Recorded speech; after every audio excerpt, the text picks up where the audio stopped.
Hi everyone, Bookstany Max Tano here, the internet's busiest music nerd, and it's time for a review of this new American football album, LP4, or, the self-titled fourth American football album. American emo legends, American football, are back with, yes, their fourth album, like I said.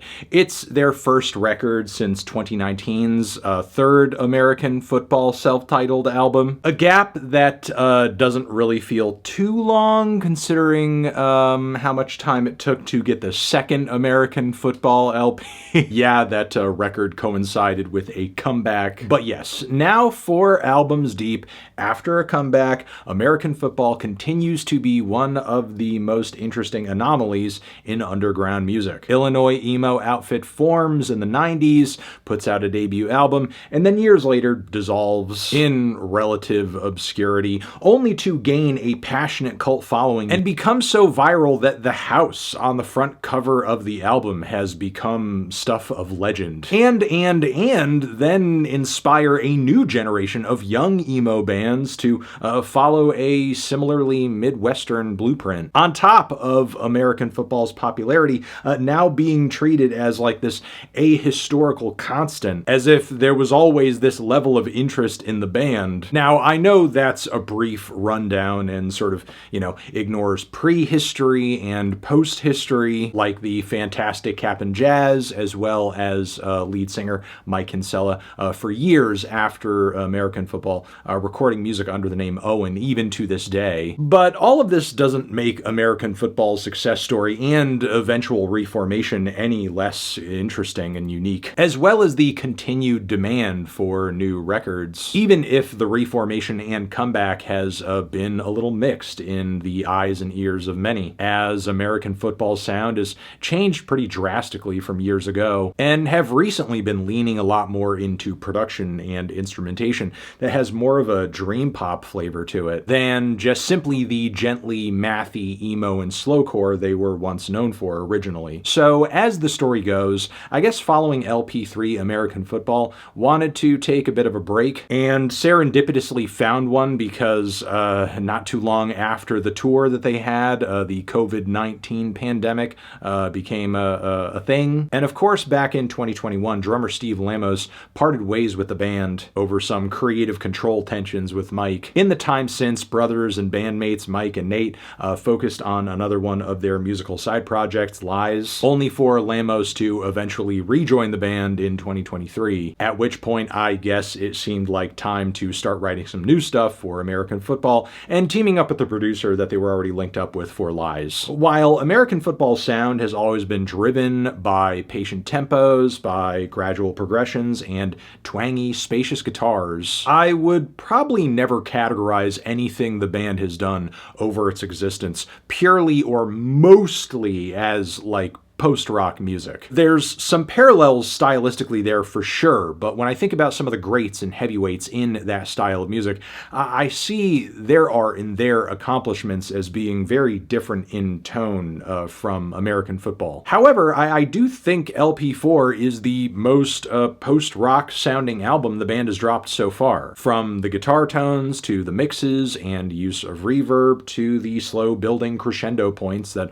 are on many of these tracks. All of these characteristics take much more precedent over how these songs flow and how they feel than they have on any previous American football album. And it's a change of pace for sure, but in my opinion, not necessarily a great one, because I feel like a bulk of the material on this album sees American football delivering really the same kinds of instrumental indie cliches that went out of fashion over a decade ago for good reason, because they just started to get really bland and predictable and stale. For the most part, I just feel like American football are giving us sounds and chord progressions and changes that were already very much perfected by artists like Mogwai on records such as Happy Songs for Happy People or Explosions in the Sky. And while it's cool a band of American football's visibility is giving this sound a little bit more new life and exposure, personally, I've never wondered what this sound would feel like if the progressions percussions were more lacking, or if the guitars were faintly more emo. And let's face it, we are not getting debut album quality American football guitar work here. Not those kinds of licks. Also, I've never really wondered what this style of rock music would sound like if it were complemented with vibraphone. A lot of vibraphone, actually. And vocals that sound like the singing of a Disney prince with a mortgage and a Zoloft prescription. I mean, there are some interesting variations to be found across the track list of this record for sure, be it either the surprising features from shoegaze and dream pop outfit Wisp or Brendan Yates of Turnstile fame. The plucky staccato strings on Blood on My Blood were definitely a welcome change-up for sure too. And maybe the most interesting instrumental passages come by way of the opening track, whose second half has this thunderous, droning low end to it that's very ominous and very heavy, but eventually sort of dissipates kind of unceremoniously, as if we are seeing these spent rain clouds just kind of, disappear out of nowhere. So again, my problem with this record isn't that it's one-dimensional necessarily. It's more that its bassline sonics are just painfully unimaginative, with a lot of the songwriting kind of dragging on much of the time too. Plus, with all of these additional ornamental pieces of instrumentation and sound, like on Patron Saint of Pale, for example, which features these kind of hopecore, indie pop, bright group vocals, claps, heavier vibraphone passages, and piano, sometimes it really does feel like Mike and company are just throwing whatever at the wall to see what sticks. Not that additional layers or details are a bad thing or pointless, but they don't really bring that much life to these average guitar arpeggios and inoffensively groovy drum passages. One thing I will compliment this album on is occasionally you do kind of get that old school pained vocal performance from Kinsella, where his delivery does really cut deep emotionally. The best example of this coincides with some of the most tragic writing on the entire record